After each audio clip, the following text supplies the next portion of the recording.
નમસ્કાર મિત્રો, તો આપણે નીકળી ગયા છીએ ફાયર કોલમાં, જ્યાં એક બિલ્ડિંગમાં 8મા ફ્લોરમાં આગ લાગેલી છે, જ્યાં અમારા લીડિંગ ફાયરમેન ને 3 ફાયરમેન અમે હાઇડ્રોલિક પ્લેટફોર્મ લઈને નીકળી ગયા ફાયર કોલમાં. તો આપણે પહોંચી ગયા આગના સ્થળે, જ્યાં 8મા ફ્લોરમાં આગ લાગેલી હતી, જે નજીકના ફાયર સ્ટેશનવાળાની વોટર ટેન્ડર આવીને આગ કંટ્રોલમાં કરી હતી. ત્યારબાદ અમે અમારું હાઇડ્રોલિક પ્લેટફોર્મ લઈને આવ્યા હતા, જે 32 માળ સુધી પહોંચીને લોકોનું રેસ્ક્યુ કરી શકે છે. અને આ છે ગજરાજ, જે વોટર ટેન્કર છે. અને ત્યારબાદ અમે આગ કંટ્રોલમાં આવી ગયેલી હતી સંપૂર્ણપણે. ત્યારબાદ અમે નીકળી ગયા પાછા અમારા ફાયર સ્ટેશન બાજુ. આ ગાડી એવડી મોટી છે તો ટર્ન મારવા પણ બહુ વાર લાગે, અને આપણે મહાદેવના દર્શન કરીને નીકળી ગયા ફાયર સ્ટેશન બાજુ.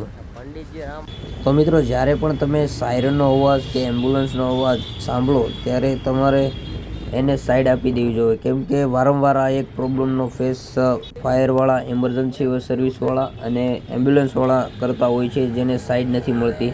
તો મિત્રો, કોઈના જીવ બચતો હોય, કોઈનો ઘર ન ઉજળી જાય, એના માટે તમે આ ગાડીઓને પ્લીઝ રસ્તો આપી દેજો.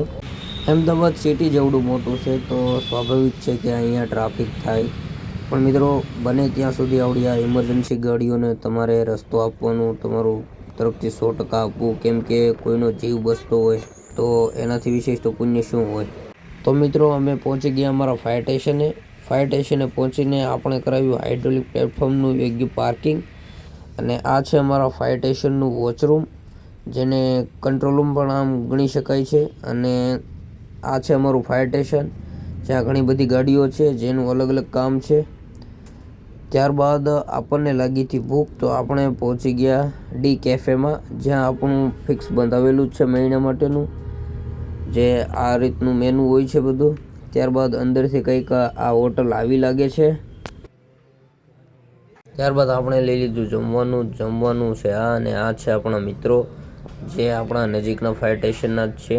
ત્યારબાદ અમે થોડું ફાયર કોલ વિશે ચર્ચા વિચારણા કરીને તો મિત્રો મળીએ ફરી એક નવા વ્લોગમાં. હર હર મહાદેવ.